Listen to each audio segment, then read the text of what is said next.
ప్రజా సమస్యలపై గొంతెత్తిన ఒక సామాన్య యువకుడా, లేక చట్టాన్ని చేతిలోకి తీసుకున్న నేరస్తుడా? బీహార్ను అతలాకుతలం చేస్తున్న భారత్ తివారీ ఎన్కౌంటర్ వెనుక ఉన్న అసలు కథ ఏంటి? అతను పోలీసులకు లొంగిపోయిన తర్వాత కూడా కావాలని కాల్చి చంపేశారా? ఇంటర్నెట్లో వైరల్ అవుతున్న ఫేస్బుక్ లైవ్ వీడియో వెనుక ఉన్న అసలు నిజాలేంటి? ఈరోజు మనం భారత్ తివారీ ఎన్కౌంటర్ వివాదం గురించి పూర్తి వివరాలు, ఇందులో దాగున్న అసలు నిజాలు తెలుసుకుందాం. ఈ ఎన్కౌంటర్ కథ మీకు పూర్తిగా అర్థం కావాలంటే ఎక్కడ స్కిప్ చేయకుండా చివరి వరకు చూడండి.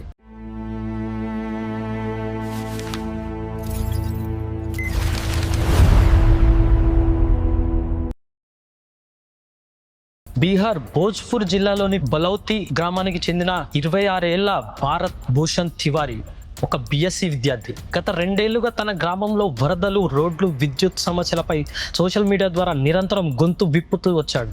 స్థానిక ప్రజలు అతను సోషల్ యాక్టివిస్ట్గా చూసేవారు.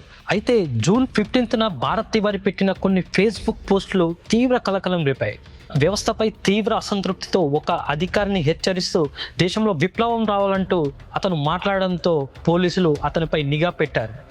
బీహార్ పోలీసుల కథనం ప్రకారం జూన్ 17న భారత్ తివారీ ఒక తుపాకీతో బహిరంగంగా తిరుగుతూ గాల్లోకి కాల్పులు జరుపుతున్నాడనే సమాచారంతో పోలీసులు అలాగే ప్రత్యేక టాస్క్ ఫోర్స్ అతని ఇంటిని చుట్టుముట్టాయి. పోలీసులు అతన్ని లొంగిపోవాలని కోరినా అతను వినకుండా పోలీసులపైకి కాల్పులు జరిపాడని, దాంతో ఆత్మరక్షణ కోసం తాము ఎదురు కాల్పులు జరపాల్సి వచ్చిందని పోలీసులు చెప్తున్నారు. ఈ కాల్పుల్లో గాయపడిన భరత్ పాట్నా మెడికల్ కాలేజ్ హాస్పిటల్లో ట్రీట్మెంట్ పొందుతూ మరణించాడు.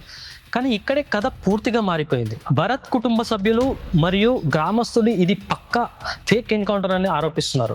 ఎన్కౌంటర్కు ముందు భరత్ ఫేస్బుక్ లైవ్లోకి వచ్చాడని, పోలీసులు కాల్చబోమని హామీ ఇవ్వడంతో అతను తన ఆయుధాన్ని కింద పడేశాడని వారు చెప్తున్నారు.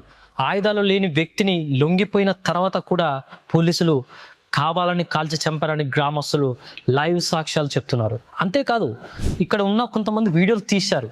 పోలీసులు వారి మొబైల్ లాక్కొని డేటా పూర్తిగా డిలీట్ చేశారని ఆరోపణలు కూడా వస్తున్నాయి. అయితే ఈ కేసులో ప్రభుత్వ ప్రకటనలు పోలీసులు కథనానికి అస్సలు తొందర కుదరడం లేదు. ఎందుకంటే బీహార్ ముఖ్యమంత్రి స్వయంగా ఏమన్నారంటే, భరత్ తివారీ మానసిక రోగి అని, అతన్ని హాస్పిటల్కి పంపించాలని అనుకున్నామని చెప్పారు. పోలీసులు మాత్రం అతను 8 నుంచి 10 రౌండ్లు పోలీసులపైకి కాల్పులు జరిపాడని చెప్తున్నారు. ఇక్కడ పెద్ద అనుమానాలు మొదలవుతున్నాయి. ఒకవేళ అతను నిజంగానే మానసిక రోగి అయితే అతనిపై కాల్పులు జరపాల్సిన అవసరం ఏమొచ్చింది?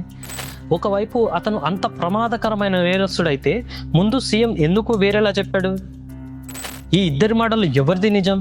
ఇక్కడే మరో కీలకమైన ప్రశ్న తలెత్తుతుంది. ఈ ఎన్కౌంటర్ జరిగిన వెంటనే లోకల్ SHOలతో సహా 4 పోలీసులను ప్రభుత్వం సస్పెండ్ చేసింది. ఒకవేళ పోలీసులు పూర్తిగా చట్టబద్ధంగా తమ ఆత్మరక్షణ కోసమే కాల్పులు జరిపి ఉంటే వారిని సస్పెండ్ చేయాల్సిన అవసరం ఏమొచ్చింది? తప్పు చేయనప్పుడు ఈ శిక్ష ఎందుకు? లేక లోపల ఏదైనా తప్పు జరిగిందని ప్రభుత్వానికి ముందే తెలిసిపోయిందా? ఈ కేసులో అసలు నిజం ఏదో ఉన్నత స్థాయి దర్యాప్తే చెప్పాలి. ఎందుకంటే ఒకవేళ అతను నిజంగా సరెండర్ చేసి ఉంటే ఇది ఎన్కౌంటర్ కాదు, పక్కా హత్య అవుతుంది. మరి అతను నిజంగానే పోలీసులపై కాల్పులు జరిపి ఉంటే పోలీసుల చర్యను సమర్థించే వాళ్ళు కూడా ఉంటారు. కానీ ఇవన్నీ పక్కన పెడితే ఇప్పటికీ ఒక ప్రశ్న మాత్రం సమాధానం లేకుండానే మిగిలిపోతుంది. అసలు ఆ యువకుడికి కావాల్సింది మానసిక చికిత్సనా లేక పోలీసుల తోటానా? మరి మీ ఉద్దేశంలో అక్కడ జరిగింది ఏంటని మీరు అనుకుంటున్నారు? అది పోలీసుల తప్పంటారా లేక భరత్ తివారీదా? మీ అభిప్రాయాన్ని తప్పకుండా కింద కామెంట్స్ రూపంలో షేర్ చేయండి. ఈ ఇన్ఫర్మేషన్ నచ్చితే మాత్రం ఒక లైక్ చేయండి.